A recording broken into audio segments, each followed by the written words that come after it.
Jarkiholy, Ramesh Jarkiholy,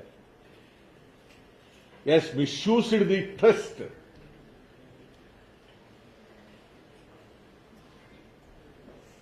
of the victim.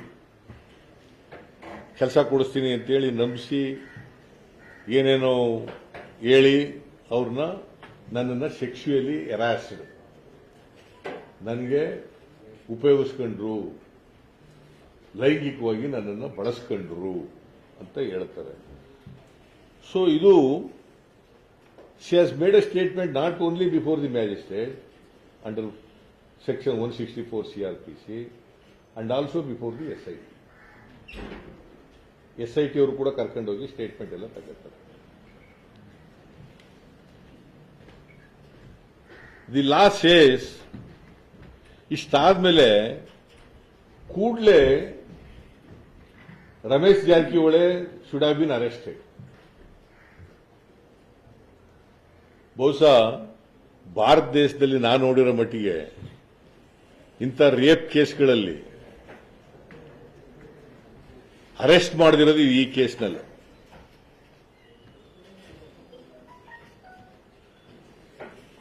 ಇಂಥ ಎಲ್ಲ ಕೇಸ್ಗಳಲ್ಲೂ ಕೂಡ ಪೊಲೀಸ್ನವರು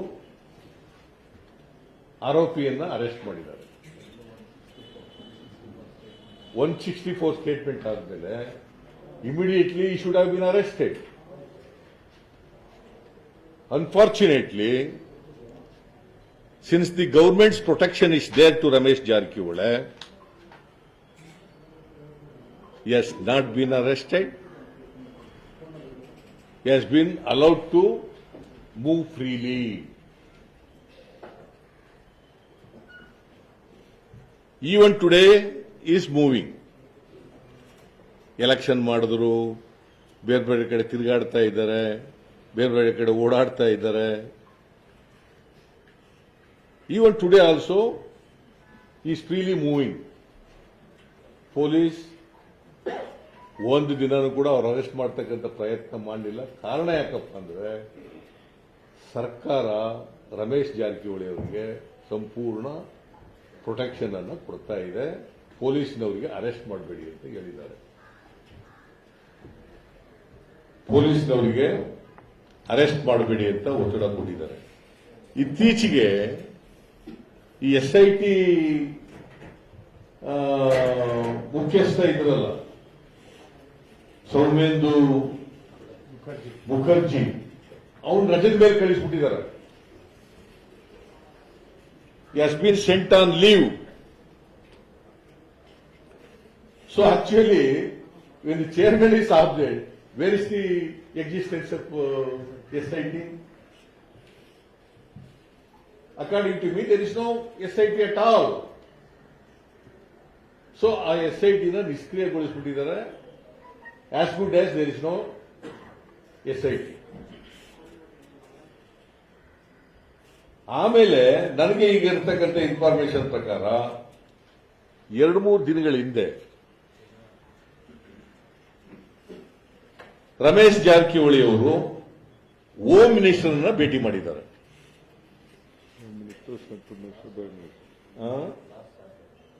ಲಾಸ್ಟ್ ಸಾಟರ್ಡೆ ನನಗೆ ದಿನ ಗೊತ್ತಿಲ್ಲ, 2-3 ದಿನ ಅಂತ ಹೇಳಿದೆ. ಲಾಸ್ಟ್ ಸಾಟರ್ಡೆ ಹುಬ್ಳಿನಲ್ಲಿ ಅವ್ರನ್ನ ಭೇಟಿ ಮಾಡಿ he has discussed with the home minister. ಯಾರು ಭೇಟಿ ಮಾಡಿರೋದು? The accused mister Ramesh Jarkiholi. He met the Home Minister and discussed with him for 2 hours. What does it indicate? Along with two ministers.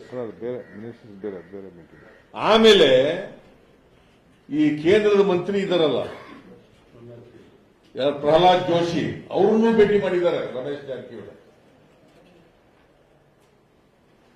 He has discussed with Home Minister for 2 hours along with the ministers, and also he met Central Minister Mr. Prahlad Joshi And he has discussed with him along with Sudhakar and Basuraj, B.A. Basuraj. It clearly shows that the government prima facie protecting the accused person. That is why the police did not arrest Ramesh Jarrakiholy, though he should have been arrested under law immediately when the statement was made under section 164 CRPC.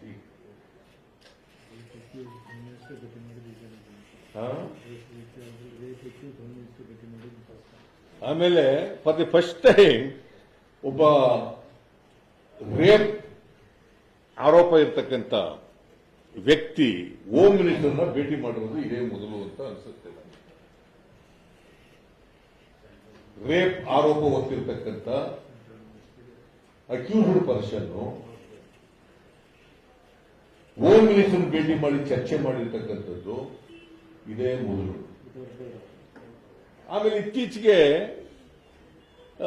ಒಂದು statement ನೀವೆಲ್ಲ ಮೀಡಿಯಾದವರು ಪತ್ರಿಕೆಯವರೆಲ್ಲ ಹೇಳಿದ್ದೀರಿ.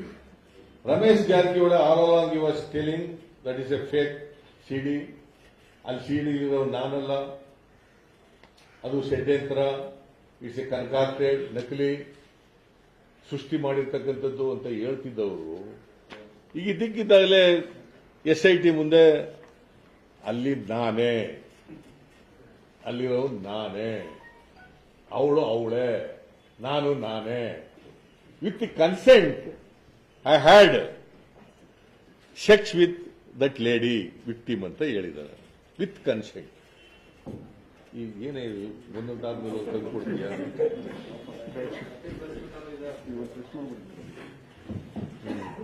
ಇಲ್ಲಿ ಬಿಡು ಹಂಗೆ.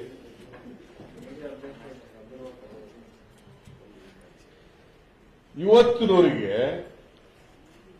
Ramesh is an accused in rape case, he has not been examined. Medical checkup ಮಾಡಿದ್ದಾರೆ ಅಷ್ಟೇ, BP ನೋಡೋದು, ಟೆಂಪರೇಚರ್ ನೋಡೋದು, ಅದನ್ನು ನೋಡಿದರೆ ಹೊರತು NDA ಮೆಡಿಕಲ್ ಎಕ್ಸಾಮಿನೇಷನ್ ಇದು ನಡೆದಿಲ್ಲ ಇವತ್ತಿನವರಿಗೆ. ಎಲ್ಲರೂ ನೋಡಿದ್ದೀರಾ? ಏನ್ ಕಾನೂನು MLA ಮಿನಿಸ್ಟರ್ಗೊಂದು, MLAಗೊಂದು, ಆರ್ಡಿನರಿ ಸಿಟಿಜನ್ಗೊಂದು ಅನ್ನೋ ತರ ಇದೆಯಾ? ಮೂರು IPCಗಳಿದ್ದಾವ, 3 CRPCಗಳಿದ್ದಾವ, 3 ಎವಿಡೆನ್ಸ್ ಆಗ್ತಿದ್ಯಾ? ಒಬ್ಬೊಬ್ಬರಿಗೂ ಒಂದೊಂದು ಕಾನೂನು ಇದೆಯಾ? ಇವತ್ತವರೆಗೆ ಎಕ್ಸಾಮಿನ್ ಮಾಡಿಲ್ಲ. Is moving freely. Section 53A CRPC ಹೇಳ್ತದೆ, ಸೆಕ್ಷನ್ 53A CRPC ಏನ್ ಹೇಳ್ತದೆ, it is mandated under this section. Medical examination of the accused is mandatory ಅಂತ ಹೇಳ್ತದೆ. Medical examination of the accused person is mandatory. It is under section 53A of CRPC. ಮಾಡಲಿಲ್ಲ, ಇವತ್ತಿನವ್ರಿಗೆ ಮಾಡಲಿಲ್ಲ. ಬರೀ weight, sugar, BP ಅಷ್ಟೇ ಮಾತ್ರ test ಮಾಡಿದ್ದಾರೆ. Not under section 53A.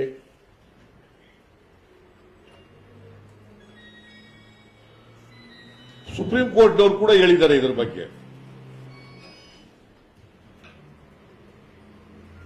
ಈ forensic examination and report play an important role during the investigation as well as trial for linking the culprit with the crime. ಅನ್ನೋದ್ರ ಬಗ್ಗೆ ಇದು ಬಹಳ ಇಂಪಾರ್ಟೆಂಟ್ ಅಂತ supreme ಕೋರ್ಟ್ನವರು ಹೇಳಿದ್ದಾರೆ. ಸೊ ಇಷ್ಟೆಲ್ಲ ಇದ್ರೂ ಕೂಡ ಪೊಲೀಸ್ನವರು ಮಾಡಿಲ್ಲ on the direction of the government. ಮಾಡಬೇಡಿ ಅಂತ ಹೇಳ್ಬಿಟ್ಟಿದ್ದಾರೆ. ಮಾಡಕ್ ಹೋಗ್ಬಿಡ್ರಿ, ನೋಡ್ಕೊಳ್ಳೋಣ ಏನಾಗುತ್ತೆ ಅಂತ. So so this is the legal position. ಆಮೇಲೆ ಇಂಟೆನ್ಷನಲ್ ಆಗಿ ಡಿಲೇ ಮಾಡ್ತಾ ಇದ್ದಾರೆ. Deliberately they are delaying. Investigation complete ಮಾಡಿಲ್ಲ. ಈಗಾಗಲೇ ಏನ್ ಹೇಳ್ತಾರೆ, section 173(1)(a, section 173(1)(a of CRPC mandates completion of investigation in 2 months. 173(1)(a, 173(1)(a CRPC says that investigation shall be completed within 2 months. 60 days ನಲ್ಲಿ complete ಆಗಬೇಕು ಅಂತ ಬಹಳ ಸ್ಪಷ್ಟವಾಗಿ ಹೇಳ್ತದೆ. ಆಮೇಲೆ section 114(a) of the evidence act, ಇದು CRPC ಅಲ್ಲ, evidence act ಏನ್ ಹೇಳ್ತದೆ, ಪ್ರಿಸಂಪ್ಷನ್ ಬಗ್ಗೆ ಮಾತಾಡ್ತದೆ. ಪ್ರಿಸಂಪ್ಷನ್ ಬಗ್ಗೆ ಈ ತರ ಕನ್ಸೆಂಟು ಬಗ್ಗೆ ಮಾತಾಡೋದು. ಪ್ರಿಸಂಪ್ಷನ್ ಬಗ್ಗೆ ಕನ್ಸೆಂಟ್ ಅಲ್ಲ, ಕನ್ಸೆಂಟ್ ಬಗ್ಗೆ ಪ್ರಿಸಂಪ್ಷನ್. ಏನ್ ಹೇಳ್ತಾರೆ ಅಂದ್ರೆ, presumes to the absence of consent in certain prosecution of rape for rape where sexual intercourse by accused is proved, and the question is whether it was without the consent of the woman alleged to have been raped, and such woman states in her evidence before the court that she did not consent, the court shall presume. ಇಲ್ಲ ಅಂತ ಹೇಳಿದ್ರೆ the court shall presume she did not consent. ಅವ್ರು court ಮುಂದೆ ಹೇಳಿದಾಳೆ, ಈಗ ನಾನು consent ಕೊಟ್ಟಿಲ್ಲ, ನನ್ನನ್ನ sexual ಆಗಿ ದುರುಪಯೋಗ ಮಾಡ್ಕೊಂಡಿದ್ದಾರೆ, I have not given any consent. Ramesh Jarkiholi ಏನ್ ಹೇಳ್ತಾರೆ, with consent I had intercourse with her ಅಂತ ಹೇಳ್ತಾರೆ. ಪೇಪರ್ ಬಂದಿರೋದು ನಂದಲ್ಲ ಇದು, ಇಟ್ ಈಸ್ ನಿಮ್ಮ ಮಾಧ್ಯಮದಲ್ಲೇ ವರದಿಯಾಗಿರ್ತಕ್ಕಂಥದ್ದು. It is neither denied by police, not denied by accused person. Neither denied by police, nor denied by accused person, Mr. Ramesh Jarkiwale. That means to say, whatever reported in the media, it is true ಅಂತ ಅನಿಸ್ತದೆ.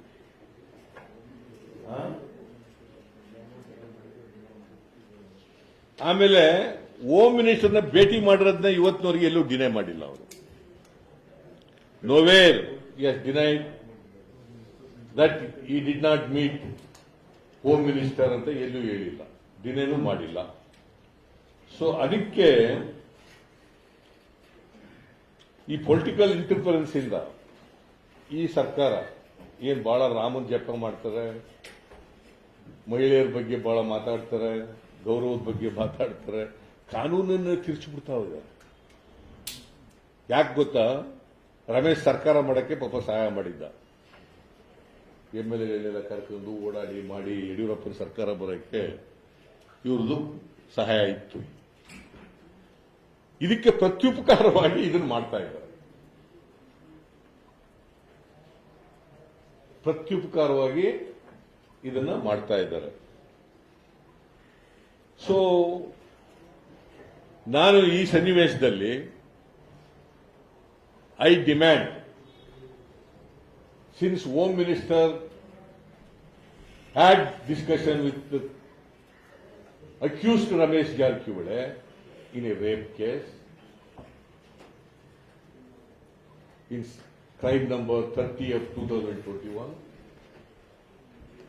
he had a discussion along with the ministers, and he had a discussion with the central minister.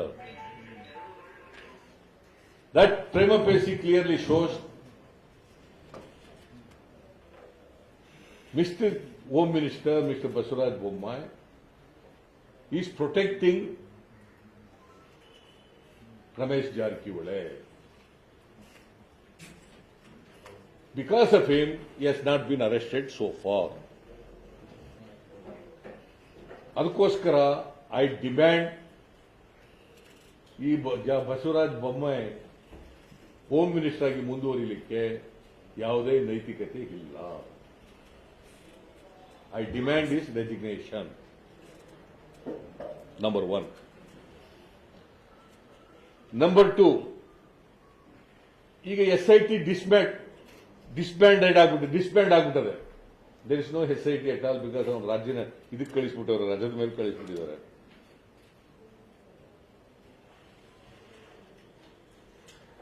So ಅದಕ್ಕೆ ನಾನು I demand this investigation is to be continued by an independent agency under the supervision of the high court. Number 2,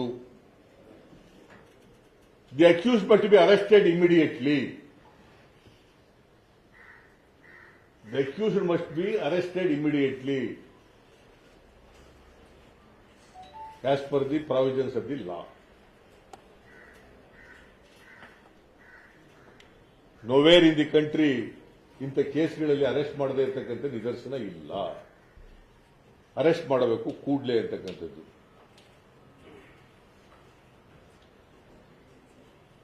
ಆಮೇಲೆ investigation ನಲ್ಲಿ who are the ministers, ನಿಮಗೆ ಗೊತ್ತಿದೆ, ಇಂಡಿಯಾದ ಮಿನಿಸ್ಟರ್ಗಳೆಲ್ಲ ರಮೇಶ್ ಪರವಾಗಿ ಸ್ಟೇಟ್ಮೆಂಟ್ಗಳು ಕೊಟ್ಟಿದ್ದಾರೆ. ಬಹಳ ಜನ ಮಿನಿಸ್ಟರ್ಗಳು, ಯೋಗೇಶ್ ಕೊಟ್ಟಿದ್ದಾನೆ, ST ಸೋಮಶೇಖರ್ ಕೊಟ್ಟಿದ್ದಾನೆ, ಅವನ ತಮ್ಮ ಕೊಟ್ಟಿದ್ದಾನೆ, ಆಮೇಲೆ ಬೇರೆ ಬೇರೆ ಮಿನಿಸ್ಟ್ರಿಗಳೆಲ್ಲ ಕೊಟ್ಟಿದ್ದಾರೆ. Who are the ministers and police officers who are hand in glove with the accused and protecting him ಅನ್ನೋದು ಗೊತ್ತಾಗುತ್ತೆ. ಬಸವರಾಜ ಬೊಮ್ಮಾಯಿ ಅಲ್ಲದೆ ಬೇರೆ ಇನ್ಯಾರು ಮಿನಿಸ್ಟ್ರಿಗಳಿದ್ದಾರೆ ಹಿಂದ್ಗಡೆ ಇದ್ದಾರೆ ಅನ್ನೋದು ಕೂಡ ಇನ್ವೆಸ್ಟಿಗೇಷನ್ ಮೂಲಕ ಗೊತ್ತಾಗಬೇಕು. ಅಂಡ್ ಇವರೆಲ್ಲ ಈಗ ನೀವು ಇದೇ ಪರಿಸ್ಥಿತಿ ಇದ್ದರೆ, ಹೊರಗಡೆ ಇದ್ರೆ, ಅರೆಸ್ಟ್ ಮಾಡದೆ ಹೋದರೆ ಟ್ಯಾಂಪರಿಂಗ್ ಆಫ್ ದಿ ಎವಿಡೆನ್ಸ್ ನಡೆದೇ ನಡೀತದೆ. ಈಸ್ ಎ ಪ್ರಭಾವಿ ಮನುಷ್ಯ ರಮೇಶ್ ಜಾರಕಿಹೊಳಿ. ಆಮೇಲೆ ಈ ಸರ್ಕಾರದಲ್ಲಿ ಮಹಿಳೆಯರ ರಕ್ಷಣೆ ಇಲ್ಲ ಅಂತಕ್ಕಂಥದ್ದು ಗೊತ್ತಾಗ್ತದೆ. ಇಲ್ಲ, ಇವರು ಡೆಲಿಬರೇಟ್ ಆಗಿ ಪ್ರೊಟೆಕ್ಷನ್ ಕೊಡುವವರು ಮಹಿಳೆಯರಿಗೆ ನ್ಯಾಯ ಕೊಡ್ತಕ್ಕಂಥ ಕೆಲಸ ಮಾಡ್ತಾ ಇಲ್ಲ. ಸೊ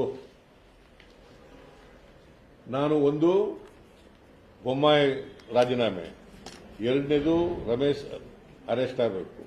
ಇವ್ರ ಜೊತೆ ಯಾರ್ಯಾರು ಮಂತ್ರಿಗಳಿದ್ದಾರೆ, are in hand glove with accused persons, police officers ಯಾರಿದ್ದಾರೆ ಅಂತಕ್ಕಂಥದ್ದು ಕೂಡ ಗೊತ್ತಾಗಬೇಕು. ಜೊತೆಗೆ ಇಂಡಿಪೆಂಡೆಂಟ್ ಏಜೆನ್ಸಿಯಿಂದ ತನಿಖೆ ಆಗಬೇಕು under the supervision of the high court. These are the demands I am making. So ಇದನ್ನ ನಿಮಗೆ ತಿಳಿಸೋಣ ಅಂತೇಳಿ ಈ ಮಾಧ್ಯಮದವರು ಸಭೆ ಕರೆದಿರೋದು. ಬೇರೆ ವಿಷಯಗಳನ್ನ DK ಶಿವಕುಮಾರ್ ಮಾತಾಡ್ತಾರೆ.